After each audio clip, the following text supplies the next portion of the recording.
Boa a todas, boa tarde a todos.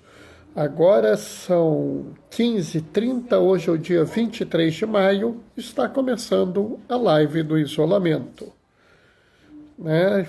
Estamos no primeiro momento, aquele momento que eu recebo a todos, faço um acolhimento, né? Então a gente fica aqui esperando para ver se vem alguém, né? Mesmo que não apareça ninguém, não tem problema, que a gente vai fazer a live assim mesmo, porque depois ela vai para o IGTV, para o YouTube, e aí as pessoas vêm depois, né? Eu vou avisar agora, vou avisar em outros momentos. Opa, Isabel, querida, como você está? Que bom te ver. Vou avisar agora, vou avisar em outros momentos.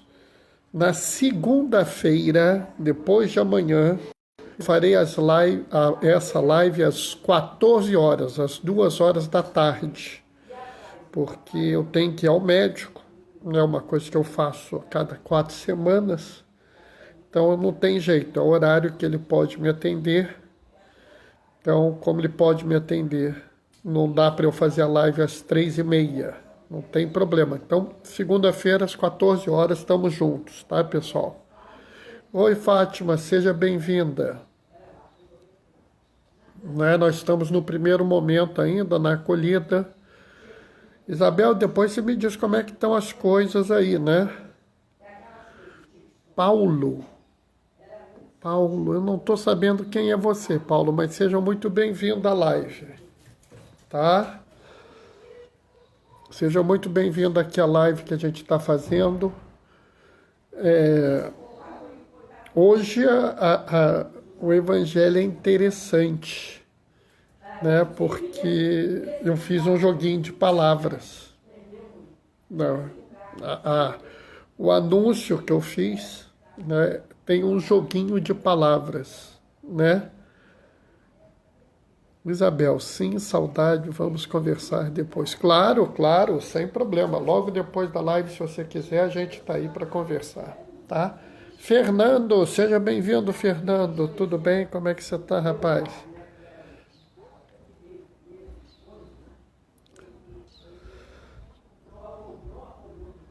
Estamos sempre juntos, né? Então hoje, como eu falei, hoje tem um jogo de palavras na minha live, né? O anúncio dela assim, né? Eu preparei uma armaçãozinha que eu acho que eu vou pegar muita gente hoje, né? Porque não sei se vocês vão ter capturado a abordagem que eu fiz, o que não quer dizer nada demais, tá, pessoal? Porque cada um que lê um texto dentro da sua realidade. Oi, Marcelo, tudo bem? Dá um abraço em Celinha. Ela está aí também? Todo mundo, quando lê um texto bíblico, lê dentro de uma realidade, né? Então, às vezes, você está lendo e lê esse texto e, nesse dia, você interpreta tal coisa, porque tal coisa é importante para você. Pode ser que, num outro dia, você se fixe em outra parte, tá? É importante que a gente não se deixe levar, né, de achar que sempre a gente vai ler a palavra e vai entender a palavra sempre do mesmo jeito, né?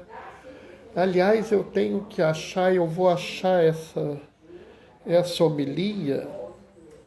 Papa Francisco fez recentemente uma homilia onde ele coloca até que uma coisa que eu já coloquei aqui, que as coisas dentro de certos limites, tá? A leitura da palavra muda, a doutrina muda, né? É bom a gente colocar isso, porque às vezes a gente coloca determinadas coisas e as pessoas acham que a gente é doido, né? Na verdade, a gente pode ser doido, assim, porque sabe como é que é, né? Mas a gente tem que tomar cuidado para a gente não ter aquela fé imatura, né? O que eu chamo de fé imatura? É aquela fé que é muito rígida, é muito dura, né? Eu vivo dizendo que se você está vendo uma religião dura, rígida, né, com pouca compreensão, me desculpa, você ainda não amadureceu na fé. Né? As palavras de Jesus, o Evangelho, são muito, vamos dizer, sensíveis, amáveis. Né? Essa coisa muito rígida, ela não é muito bem a palavra de Deus. E a gente tem que entender que isso é um amadurecimento, né? Isso é uma coisa que foi criando com o tempo, né? Fátima está falhando, né? Fátima, infelizmente eu não tenho como fazer controle disso, sabe? É uma coisa que eu não consigo controlar, né? Deve ser da qualidade da minha internet, por mais que eu tente, né? Eu não consigo controlar a transmissão, né? Entendeu? Né? Mas a gente vai tocando. Ronan, meu querido sobrinho, lá de Castelo, seja muito bem-vindo, Ronan. Tudo bem? Como é que tá Castelo? Né? Espero que esteja tudo bem aí, né? Castelo, para quem não sabe, é a cidade natal de meu pai, é também a cidade natal da minha esposa, é onde eu passava as minhas férias, é onde eu tenho alguns sobrinhos muito queridos. Djalma e Duraci acabaram de entrar, sejam bem-vindos. Daqui a mais um pouquinho a gente vai acabar essa primeira fase, essa fase da acolhida, e vamos começar a leitura, tá? E aí vocês vão ver qual é a minha interpretação da passagem de hoje, que eu acho que vai pegar muita gente de surpresa, tá? Bom, já deu os 8 minutinhos que eu costumo colocar para acolhida das pessoas, né? Quando eu fiz a primeira live do isolamento, há mais de 60 dias atrás, eu entrei e comecei a fazer a live instantaneamente, assim, muita gente entrou, já tinha começado. Aí depois um colega virou para mim, Bernardo, você tem que dar um tempinho, espera um pouco para o povo chegar. Então criei um acolhimento, né? Mas vamos adiante. Então vamos começar a leitura. O Senhor esteja convosco, Ele está no meio de nós. Evangelho de Jesus Cristo e João. Naquele tempo, disse Jesus aos seus discípulos, em verdade vos digo, se pedirdes ao Pai alguma coisa em meu nome, Ele vô-lo dará. Até agora nada pedistes em meu nome. Pedis e recebereis, para que vossa alegria seja completa. Disse-vos estas coisas em linguagem figurativa. Vem a hora em que não vos falarei mais em figuras, mas claramente vos falarei do Pai. Naquele dia pedireis em meu nome, e não vos digo que vou pedir ao Pai por vós, pois o próprio Pai vos ama, porque vós me amastes, acreditastes que eu vim da parte de Deus. Eu saí do Pai e vim ao mundo, e novamente parto do mundo e vou para o Pai. Palavra da salvação. E enquanto eu estava lendo, Maria Alice entrou. Seja bem-vinda, Maria Alice. Quando a gente lê habitualmente essa passagem, as pessoas ficam muito impressionadas com o pedir e recebereis, né? E muitos ficam falando, tá vendo, você tem que pedir a Deus, peça que você vai receber. E aí como a gente pede e não recebe, às vezes a gente pede e recebe, às vezes a gente pede e não recebe. As pessoas começam a querer trabalhar algumas explicações para isso, né? E esse monte de explicação acaba sendo, às vezes, muito complicado, né? Então, uma das explicações, assim, a menos problemática é assim: Bernardo, Padre Alexandre mandou um abraço para vocês. Padre Alexandre é um querido, Padre Alexandre Cortizo é um homem maravilhoso. Adoro ele, acho ele um ser humano fantástico. Depois vou dar mensagem para ele. Muito obrigado pelo recado. A menos problemática dessas explicações é assim: você pode pedir que Deus vai te responder, desde que isso não se oponha à sua santificação, né? Essa é a menos problemática. Mas mesmo assim, ela tem problemas, né? Tem umas outras que é assim: você pediu errado, né? Eu não sei muito bem como é que é pedir certo, né? Tem assim: você pediu, mas a sua fé é fraca. Você te pediu, mas o tempo de Deus não é o seu tempo. Você pediu, mas você tem que pedir com amor, né? Oi, Aline, tudo bem? Você chegou numa hora melhor dessa vez, hein? Que bom. Vamos entender, né? Em momento algum está dito aqui que você tem que pedir de um jeito A ou do jeito B, que você tem que pedir certo, que você tem que pedir com fé, com amor, com isso, com aquilo. E a gente começa a ler essas coisas e começa a não entender muito bem. E uma das coisas que eu acho interessante é que a gente não presta atenção no seguinte versículo: disse-vos estas coisas em linguagem figurativa, né? Pessoal, vamos entender o seguinte: essa coisa não é para a gente entender com essa visão absolutamente material. Eu não vou chegar aqui e dizer assim: eu vou pedir a Deus, em nome de nosso Senhor Jesus Cristo, que o ventilador que tem aqui em casa vire ventilador de ouro maciço. Ponto. Pessoal, não é para ser assim. O que ele está falando aqui, o que é essencial aqui, é entender que ele está falando da grande unidade que existe entre ele e o Pai.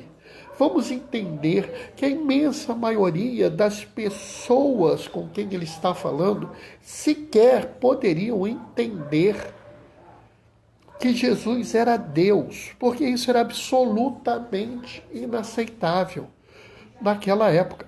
Na verdade, hoje em dia tem pessoas que têm dificuldade de entender que Jesus é Deus. Hoje em dia, anos e anos, séculos depois, com toda a teologia, filosofia, cultura, né? Com tantos homens e tantas mulheres maravilhosas que mostram a grandeza que Jesus criou no mundo e que isso não pode ser de origem humana. As pessoas ainda têm dificuldade de entender isso. Ele faz questão de trabalhar isso aqui, porque ele fala assim, né? No dia que pedires em meu nome, não vos digo que vou pedir ao Pai por vós, pois o próprio Pai vos ama, porque vós me amastes e acreditastes que eu vim da parte de Deus. Entendam bem. Oi, Giza, tudo bem? Manda um beijo para tia Vicentina. Né? Antônio e Adriana entraram. Vamos entender muito bem o que está colocado aqui, para que a gente possa entender depois a outra coisa que eu quero falar para vocês. Essa mensagem não é para ser entendida ao pé da letra. Isso não é uma coisa que as pessoas vão ficar achando que eu vou pedir a Deus e Deus vai me dar. Pessoal, não trabalhe isso dessa forma, porque essa forma é uma forma muito material, tá? Vamos entender que você pedir a Deus em nome de Cristo, Ele vai te dar, mas isso é muito mais uma questão de você afirmar a divindade de Cristo na tua vida, tá? Mas esse não é o ponto central que eu queria falar com vocês, mas eu não podia deixar de explicar a vocês um pouco isso. E ninguém, é claro, é obrigado a entender ou aceitar o que eu expliquei, tá? Se alguém não concordar ou quiser algum esclarecimento, fala que a gente tenta melhorar, né? Mas eu acho que o mais importante aqui é o último versículo. Eu saí do Pai e vim ao mundo, e novamente parto do mundo e vou para o Pai. É interessante, porque eu vira e mexe, eu falo para as pessoas que a nossa religião é a religião de um caminho, né? Se vocês olharem, vários e vários são os personagens que caminham na nossa religião, né? Nós temos Abraão caminhando, nós temos José do Egito caminhando, né? Nós temos Moisés caminhando, Josué caminha, né? O próprio José, pai de Jesus, caminha para o Egito e do Egito de novo, né? Ele volta, outro caminhar. O próprio Jesus caminha para Jerusalém. Se vocês pegarem os evangelhos, vocês veem que Jesus está caminhando para Jerusalém, em qualquer um deles, né? Você vê que Paulo encontra Jesus a caminho de Damasco. Então, o caminhar é uma constante na igreja.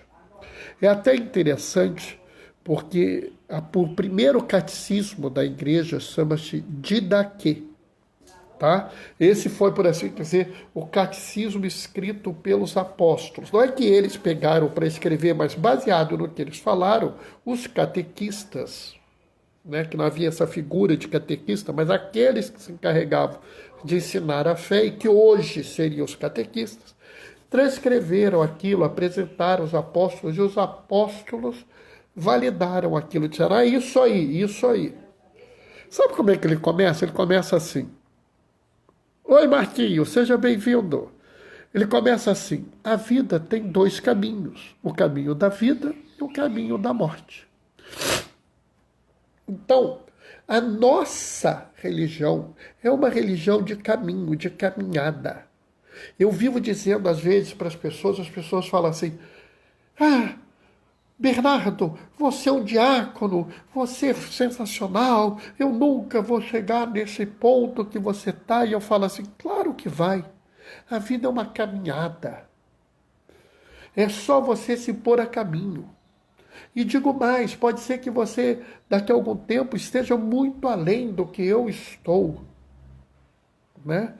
A gente tem que entender que nós estamos caminhando, né? Pode ser que um de vocês que esteja me ouvindo agora não seja uma pessoa que se diga assim, eu sou uma pessoa que eu estou muito bem, eu conheço bem as escrituras, eu sou muito bom na caridade, eu vou ao encontro dos meus irmãos, eu faço tal coisa, eu faço tal outra coisa, eu sou misericordioso, eu sou piedoso.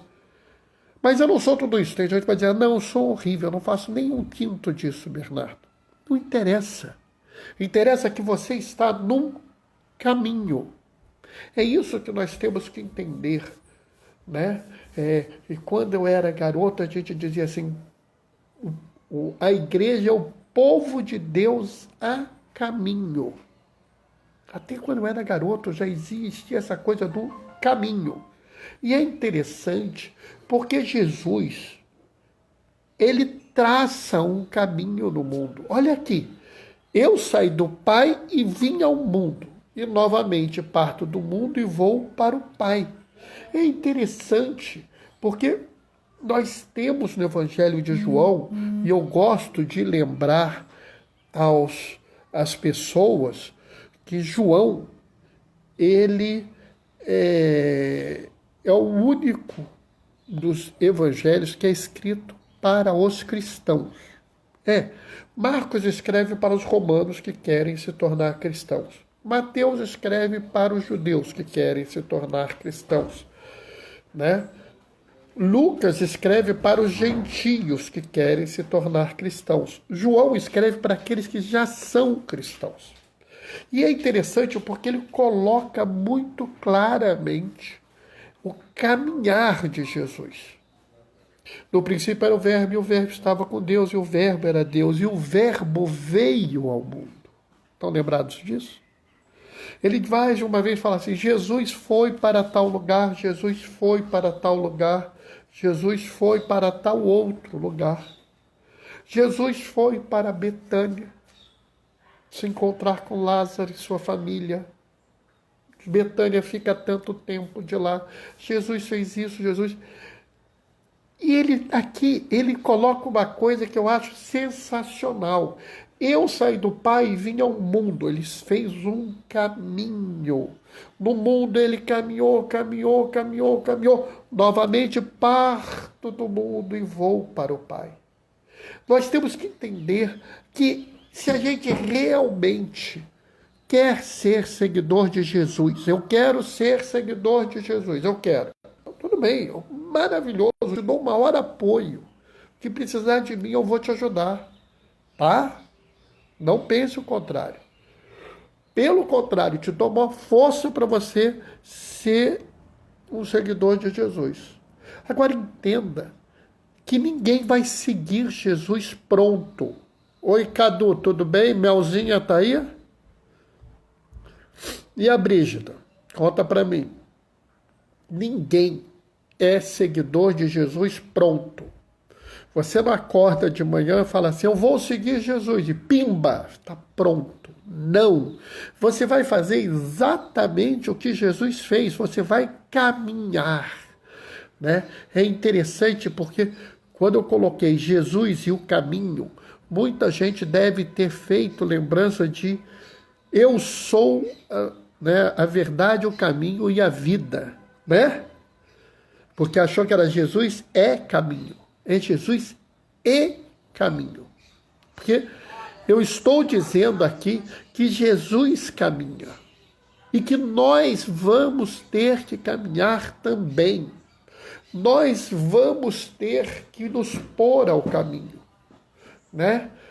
Paulo se encontrou com Jesus no caminho a Damasco. E aí, pronto, foi batizado e virou o pregador? Não. Ele passou anos sofrendo com a discriminação, que as pessoas não acreditavam que ele havia se convertido. Né?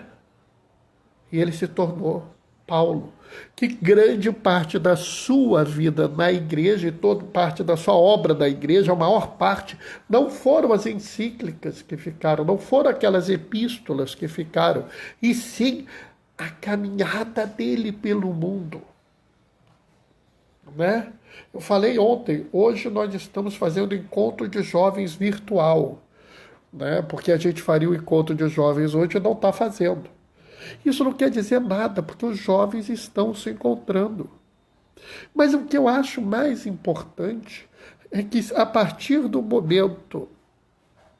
Oi, Simone, tudo bem?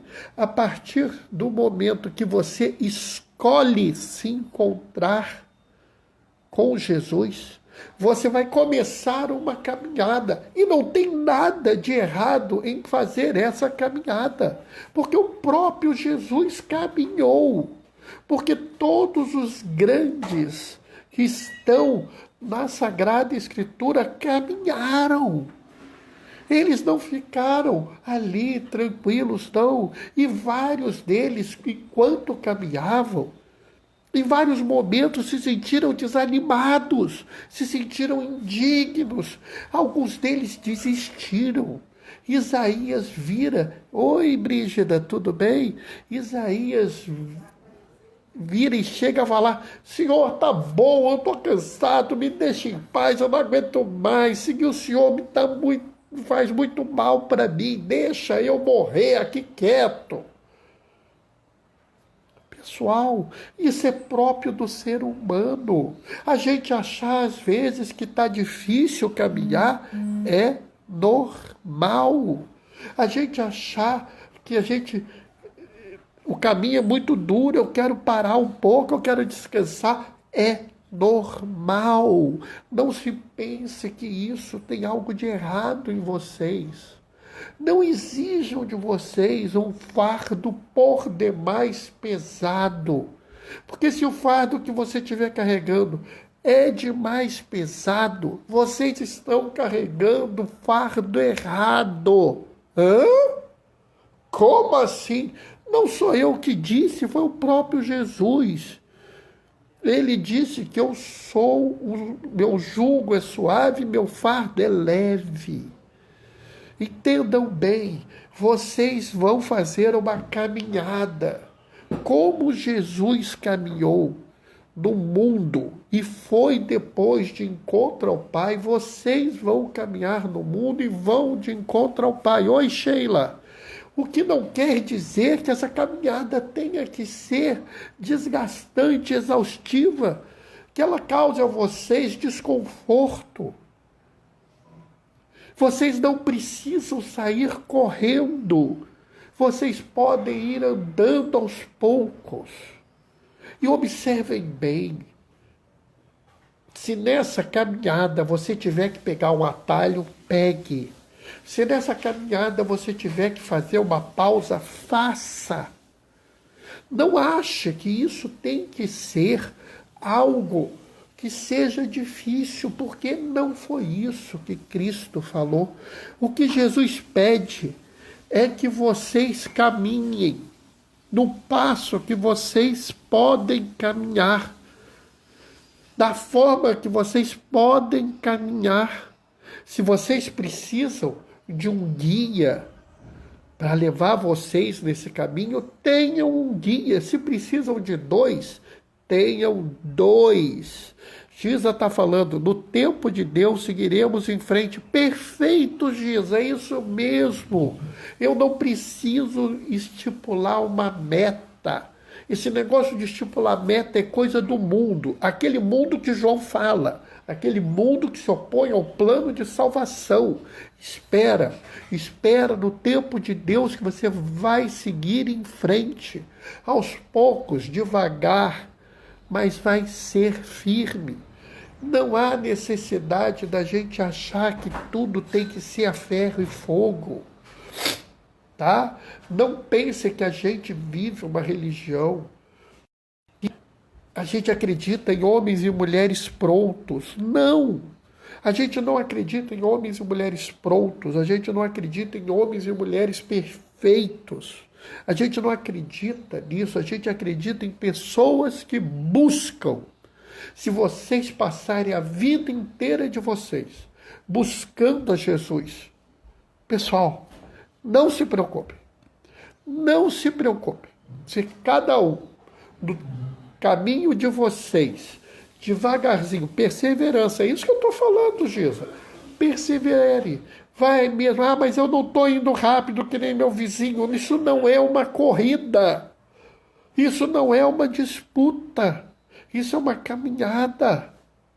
E eu digo mais, talvez seja melhor, se você está muito mais rápido que os seus amigos, se você está muito mais rápido que a sua família, talvez seja melhor que você ande um pouco mais devagar, permita que as pessoas te alcancem e sigam juntos, porque a nossa fé não é uma fé de pessoas isoladas. A nossa fé é uma fé de uma pessoas juntas. É a fé de uma comunidade, né?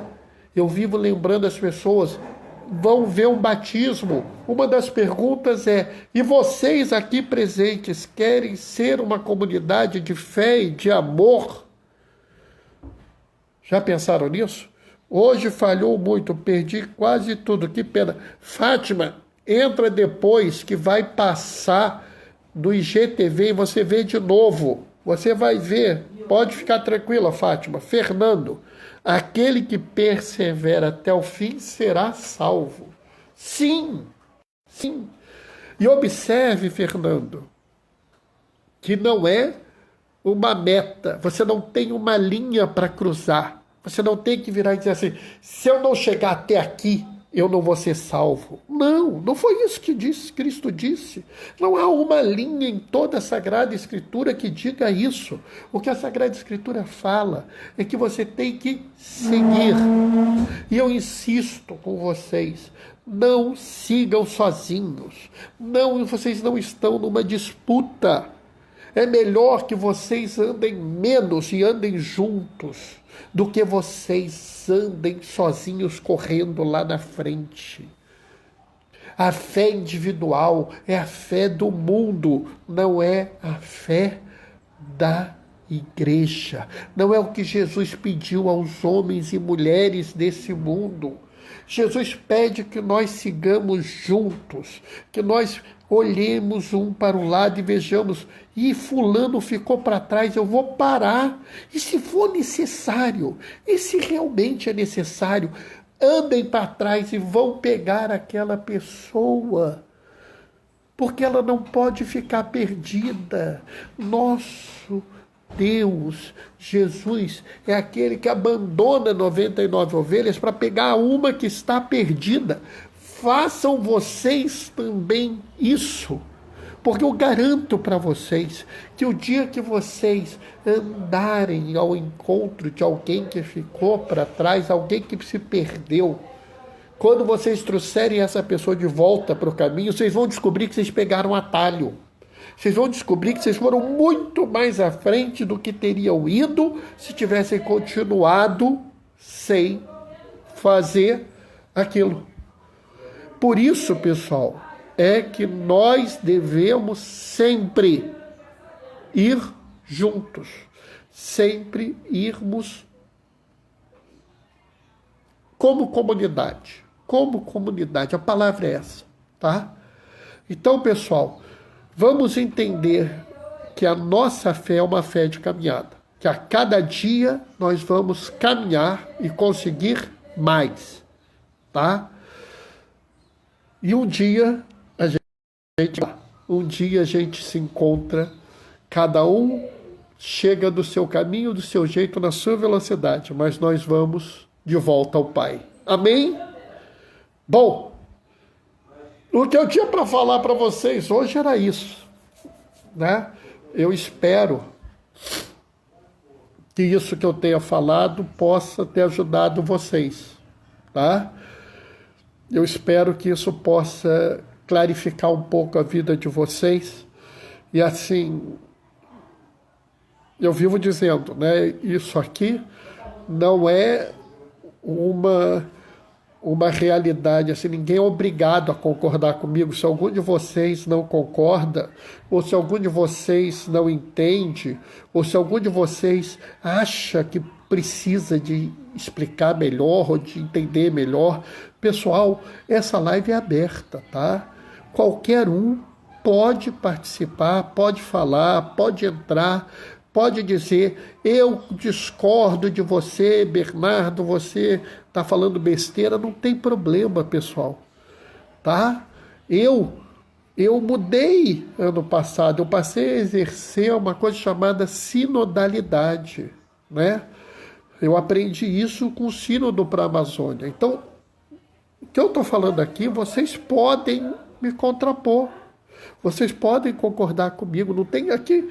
A gente aqui é uma comunidade de fé em busca de Jesus, tá?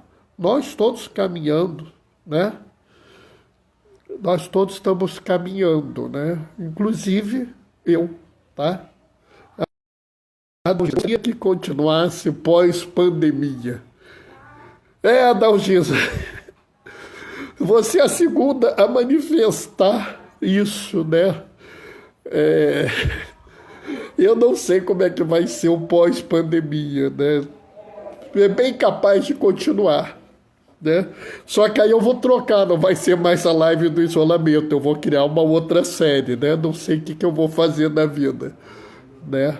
Mas você é a segunda a falar isso, Adalgisa. Fernanda, acredito como você, Por aí afora existe uma pregação muito agressiva, pregação do medo. É interessante isso, sabe, Fernando? Um dos pais da igreja, eu não tenho certeza, eu acho que é Santo Ambrósio. Santo Ambrósio disse que a fé tem 3 estágios, né? A primeira, você está no estágio do escravo. O escravo é aquele que ama por medo. Se ele não amar o Senhor vai castigar ele, ele tem medo. E por isso ele ama o Senhor. O segundo estágio é o do mercenário. Eu amo o Senhor porque ele me paga, então eu vou receber alguma coisa em troca e vou amar o Senhor por isso. E o terceiro estágio é o estágio do amante.